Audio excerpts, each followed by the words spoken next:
নমস্কার বন্ধুরা, টুসিসেলে সবাইকে স্বাগত জানাই। আজ একটা নোটে শাকের রেসিপি আপনাদের সাথে শেয়ার করছি। নোটে শাক তো আমরা অনেকেই অনেক রকমভাবে ভাজি বন্ধুরা, খেতে কিন্তু দারুণ লাগে। আজকে নোটে শাক ভাজাটা একটু অন্যরকমভাবে করেছি, খেতে কিন্তু অসাধারণ হয়েছিল। অনুরোধ রইল ভিডিওটা স্কিপ করবেন না। কিভাবে বানিয়েছি দেখুন, আশা করছি আপনাদের ভীষণ ভালো লাগবে। আমি আজকে কাটুয়া লাল ডাঁটা যেটা হয় সেই নোটে শাকটা ব্যবহার করছি।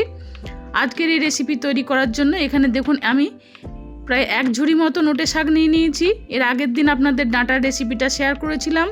আজকে ওই কাটুয়া ডাঁটার যে লাল কাটুয়া ডাঁটার যে শাকটা ছিল সেটাই আজকে আপনাদের বানিয়ে দেখাবো। একদম টাটকা কচি শাক দেখুন, খুব ভালো করে শাকটাকে আগে পরিষ্কার করে রেখেছি, বেছে রেখেছি। এরপরে শাকটাকে কেটে নিতে হবে, একদম ছোট ছোট করে শাকটাকে কাটতে হবে।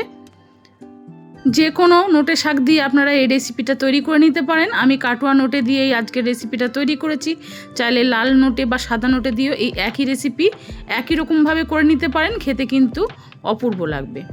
শাকটা খুব ভালো করে দেখুন আমি কেটে নিয়েছি। কেটে এবার জল পাল্টে 3-4 বার খুব ভালো করে ধুয়ে নিতে হবে, কারণ এই শাকের মধ্যে খুব বালি থাকে। শাকটা কিন্তু খুব ভালো করে বেশ অনেকটা জল দিয়ে ধুতে হবে। এবার গ্যাসের ওভেনে দেখুন কড়াই বসিয়ে দিয়েছি। প্রথমে কিছুটা চিনে বাদাম ভেজে নিচ্ছি। গ্যাসের ফ্লেম লো টু মিডিয়ামে রেখে বাদামটা দেখুন ভেজে নিয়েছি। বাদামটা যখন একটু ফাটতে শুরু করবেন জানবেন যে বাদামটা ভাজা হয়ে গেছে। এবার বাদামগুলোকে তুলে নিয়ে একটু ঠান্ডা করে নিতে হবে। ওই তেলের মধ্যে কয়েকটা ঘরে বানানো বড়ি ভেজে নিচ্ছি। চাইলে আপনারা বাজারের কেনা বড়িও এই রেসিপিতে ব্যবহার করতে পারেন, খেতে কিন্তু ভালো লাগবে। আমার চ্যানেলে যদি নতুন এসে থাকেন বন্ধুরা, আপনাদের কাছে অনুরোধ রইল আমার চ্যানেলটিকে সাবস্ক্রাইব করে আমার পাশে থাকার।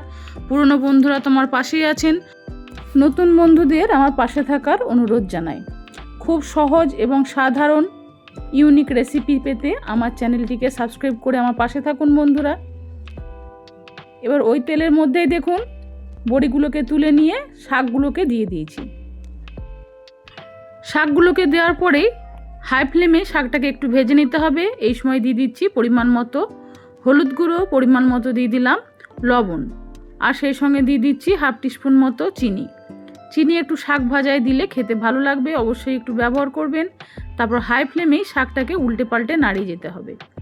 শাকের মধ্যে কিন্তু কোনো রকম জল ব্যবহার করবেন না।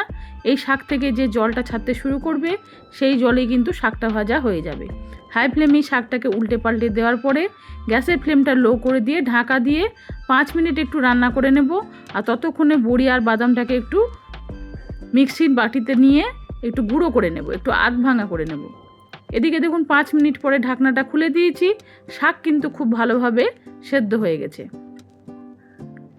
আরও 1-2 বার একটু উল্টে পাল্টে নাড়িয়ে দিয়েছি। এই সময় গ্যাসের ফ্লেমটা একটু হাই করে দিয়েছি যাতে শাকটা আরও খুব ভালোভাবে ভাজা হয়ে যায়। তারপর শাকটাকে একটা পাত্রে তুলে নিয়ে কড়াইটাকে আরও একবার ভালো করে ধুয়ে দেখুন গ্যাস ওভেনে বসিয়ে দিয়েছি। পরিমাণ মতো দিয়ে দিলাম সর্ষের তেল।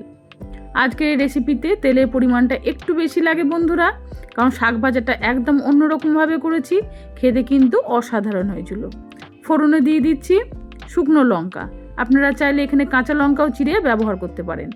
আর দিয়ে দিচ্ছি দেখুন 1/2 চামচ মতো 5 ফোড়ন। অবশ্যই 5 ফোড়নটাই ব্যবহার করবেন শাক ভাজাতে। শাক ভাজাটা কিন্তু খেতে অপূর্ব হবে, সুন্দর একটা 5 ফোড়নের ফ্লেভার আসবে। 5 ফোড়নটা খুব ভালোভাবে দেখুন ভাজা হয়ে গেছে। এরপরে দিয়ে দিচ্ছি গ্রেট করে রাখা আদা। হাই ফ্লেমেই আদাটাকে দেখুন একবার খুব ভালো করে নাড়িয়ে দিয়েছি। আদাটাকে খুব ভালো করে একটু ভেজে নিতে হবে। যেহেতু আজকের রেসিপিটা সম্পূর্ণ নিরামিষ, আমি নিরামিষভাবেই শাক ভাজাটা করছি, তাই এখন কিন্তু পেঁয়াজ আর রসুন ব্যবহার করব না। পেঁয়াজ রসুন ছাড়াই এই রেসিপিটা করছি। আপনারা চাইলে এই একই রকমভাবে পেঁয়াজ রসুন দিয়েও কিন্তু রেসিপিটা তৈরি করে নিতে পারেন। এই সময় দিয়ে দিলাম আমি একটা জিরি করে কেটে রাখা আলু। এখানে মিডিয়াম সাইজে একটা আলু খুব জিরি করে কেটে রেখেছিলাম, কেটে ধুয়ে জল ঝরিয়ে রেখেছিলাম। সেই আলুটা দিয়ে হাই ফ্লেমেই আলুটাকে একটু ভেজে নিয়েছি। দেখুন 1 মিনিটের জন্য একটু ঢাকা দিয়ে রেখেছিলাম। আলুটা বেশ মুচমুচেভাবে ভাজা হয়ে গেছে। এবারে দিয়ে দিচ্ছি দেখুন 1 ফালি কুমড়ো নিয়েছিলাম, একটু জিরি করে দেখুন আলু ভাজার মতোই করে কেটে নিয়ে আলুর উপরে দিয়ে দিয়েছি। কুমড়োটা যেহেতু একটু নরম সেই জন্য কুমড়োটাকে একটু পরে দিয়েছি। আলুটা ভেজে নেওয়ার পরেই কুমড়োটা দিতে হবে। আর এরকমভাবে হাই ফ্লেমেই কুমড়ো আলুটাকে নাড়তে নাড়তে কুমড়োটাও কিন্তু খুব নরম হয়ে যাবে। এরপরে দিয়ে দিচ্ছি খুব সামান্য একটু লবণ। যেহেতু শাক ভাজার সময় আমি লবণটা ব্যবহার করেছিলাম পরিমাণ মতো, তাই এই কুমড়ো আর আলুর মতোই কিন্তু 1 চিমটে লবণ এখানে আমি ব্যবহার করেছি। তারপরে হাই ফ্লেমেই কুমড়ো আর আলুটাকে ভাজতে হবে। কখনোই কিন্তু লো ফ্লেমে কুমড়োটা ভাজতে যাবেন না, তাহলে কিন্তু কুমড়োটা একদম গলে যাবে, সেক্ষেত্রে কিন্তু ভাজাটা খুব একটা ভালো হবে না। হাই ফ্লেমেই চেষ্টা করবেন বেশ মুচমুচে করে আলু আর কুমড়োটাকে ভাজার। আলু আর কুমড়ো দেখুন খুব ভালোভাবে ভাজা হয়ে গেছে। প্রায় 4-5 মিনিট আমি এরমভাবে উল্টে পাল্টে আলু কুমড়োটাকে ভেজে নিয়েছি। আর এই ভাজতে ভাজতেই কিন্তু কুমড়ো আলু কালারটা বেশ চেঞ্জ হয়ে গেছে, একদম মুচমুচে হয়ে গেছে। এরপরে আমি শাক ভাজাটা কুমড়োর মধ্যে দিয়ে দিচ্ছি। শাক ভাজাটা দেওয়ার পরে হাই ফ্লেমে শাকটাকে এবার একটু কুমড়ো আলুর সাথে বেশ ভালো করে মিশিয়ে নিতে হবে। তারপর অনবরত এটাকে একটু ভাজতে হবে। 1 মিনিট আমি দেখুন উল্টে পাল্টে বেশ ভালোভাবে একটু নাড়িয়ে দিয়েছি, যাতে কুমড়ো আলু এগুলো শাকের সাথে মিশে যায়। তারপর এরমভাবে চারিদিকে ছড়িয়ে দিয়ে 10 সেকেন্ড 15 সেকেন্ড অন্তর অন্তর শাকটাকে ভাজতে হবে, যেন শাকের সব দিকটা সুন্দরভাবে ভাজা হয়ে যায়। শাকে একটু চিনির পরিমাণটা কম হয়েছিল বন্ধুরা, বলে আমি আরও একটু চিনি এই সময় দিয়েছি। তারপরে খুব ভালোভাবে আরও একবার শাকটাকে নাড়িয়ে দিয়েছি। শাক দেখুন খুব ভালোভাবে ভাজা হয়ে গেছে। এরপরে বড়ি আর বাদাম যেগুলো ভেজে রেখেছিলাম মিক্সিতে, সেগুলো একটু গুঁড়ো করে নিয়েছি, একটু আধ ভাঙা করে নিয়েছি, শাকের মধ্যে দিয়ে দিয়েছি। তারপর আরও খুব ভালোভাবে আরও একবার এটাকে শাকটাকে একটু নাড়িয়ে দিতে হবে। এইরকমভাবে শাক ভাজা বন্ধুরা একবার বাড়িতে বানিয়ে খেয়ে দেখুন, দুর্দান্ত লাগে। গরম গরম ভাতের সাথে যদি এই শাক ভাজা থাকে, আপনারা প্রায় সব ভাতটাই এই শাক ভাজা দিয়ে খেয়ে ফেলবেন। আজকের এই রেসিপি আপনাদের কেমন লাগলো অবশ্যই আমাকে কমেন্টে জানাবেন। ভালো লেগে থাকলে লাইক শেয়ারের জন্য অনুরোধ রইল। নিজেদের প্রিয়জন বন্ধুবান্ধবদের কাছে রেসিপিটি শেয়ার করে দিয়ে তাদের দেখার সুযোগ করে দিন।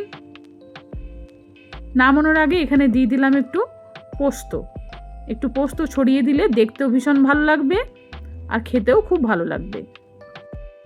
এরপরে শাকটাকে নামিয়ে নিয়ে দেখুন একটা প্লেটে তুলে নিয়েছি। গরম গরম ভাতের সাথে পরিবেশন করুন এই রকম নোটে শাক ভাজা। একবার এই পদ্ধতিতে শাক ভাজা বানিয়ে খেয়ে দেখুন বন্ধুরা, আশা করছি আপনাদের ভালো লাগবে। ফিরে আসবো নতুন পর্বে নতুন রেসিপির সাথে। সবাই ভালো থাকুন, নমস্কার।